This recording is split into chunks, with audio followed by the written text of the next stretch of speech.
Yesterday, I called a friend of mine here in New Jersey. We hadn't spoken for a couple of days. He sounded a little depressed. On my asking, he told me he had lost an old classmate in Lahore. He was young, in his early 50s, a successful professor and a dean at a prestigious medical college. That reminded me of 3 other conversations I had with different people recently. 3 different people, 3 different houses. The same story, just different houses. Chest pain at 42, stroke at 49, a father gone at 53. Not a coincidence, but a predictable pattern. Not something that had to happen, but something preventable. I suppose preventable. In today's Desi Teacher Diary, we'll try to figure out what took their lives so early and what we can do right now to put brakes on dying so young. Let's begin. What I know from my conversations about these people who left us so young was that each one of them had a highly demanding, highly stressful job. We think stress is some mental issue. Stress is not just in the head. It's biochemical, it's vascular, and it's lethal. In large amounts, stress can take away lives well before time. Stress, whether it's financial or relational, can cause a spike in a hormone in our blood called cortisol. It's the same hormone that pumps up your blood and speeds up your heartbeat when you wake up from sleep early in the morning, so your blood could run through all the body parts soon after waking up. But when cortisol stays high most of the time due to stress or fear of the matters of life, the blood pressure stays high all the time. And when the blood pressure stays high, blood vessels carrying the fast pumping blood get tired after some time. They get stiff, just like any other muscle. Hearts fail earlier, bringing the story of life to an abrupt end. Heart disease is number 1 and stroke is number 2 in Pakistan. And the age of the onset of these ailments is lower than many think. The hidden culprits: chronic stress, undetected hypertension or high blood pressure, and our silence in seeking help. Because men are not supposed to complain. For whatever reason, your mind and your body is mostly in fight or flight mode with everything around you going on. You are a walking, breathing, and forever tiring cortisol pumping machine. And when stressed out, what do? First? You eat more. You eat more salt. You eat more sweets. You withdraw from people. You stop going out.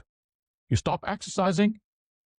It all accumulates to something that is not bad luck or God's will. Khuda ki marzi. Inna lillahi wa inna ilayhi raji'un. There's nothing random about it. The telltale signs are all there throughout the final 10 years at the least. Economic uncertainty, job loss, politics, the chaos in the world around us. Your body registers it all. Mental health support is not common.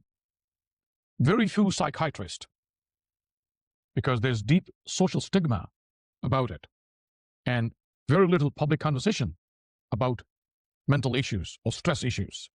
So What can we do about it? First thing first, track, track, track. Check your pressure, track your pressure, and lower your pressure.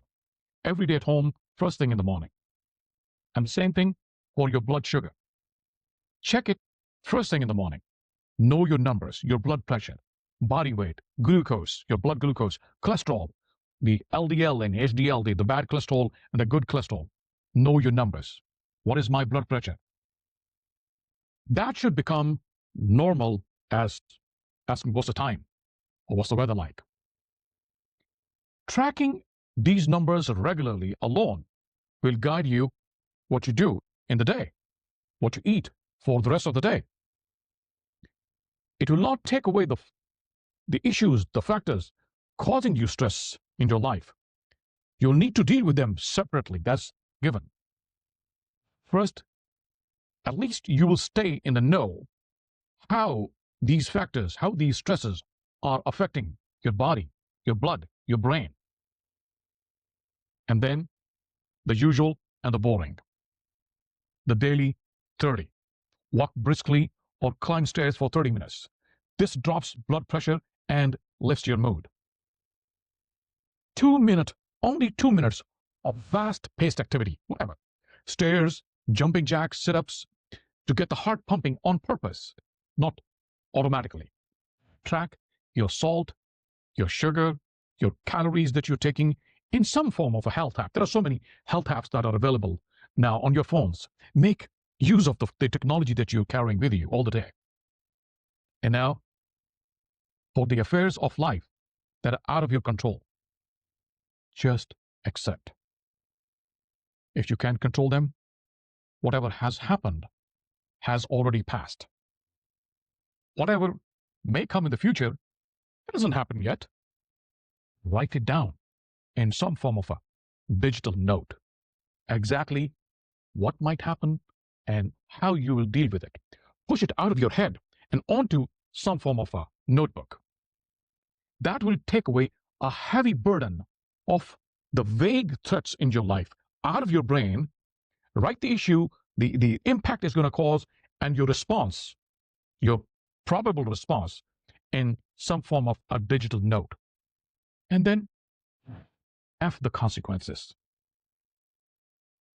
Invite people, friends or family, to small get-togethers at your home or wherever, restaurant, someplace, park, on some social or around some kind of a social or culinary or some board games, some fun games, some activity with friends or friendly people.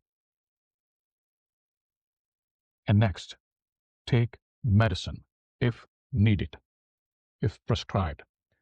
Don't be shy or too macho about it. These medicines are life extenders. They have been proven, they have been researched, and they have been prescribed on thousands of people like you. If anxiety, panic, or grief, depression, whatever, persists and stays for long, see a doctor. Don't be shy. That does help. And now, for the community leaders, offer such health screenings, the blood screening, the blood pressure screening, the blood glucose screening at mosques, in colleges, in offices, etc. Because when we breathe together, the pressure falls. When we move together, risk falls. When we speak together, stigma falls. There's no stigma about it.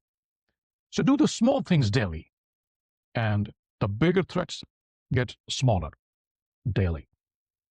It's not accommodation, but transformation. Not tolerance, but celebration of a heart that lasts. We don't wait for perfect policies. We build small shields today. Walk now. Breathe tonight. Check your pressure this week. Tell one family. If this Desi Teacher Diary has helped you, share it with one person who needs 1 more year, 5 more years, or a little longer life than the 3 families I spoke with earlier this month.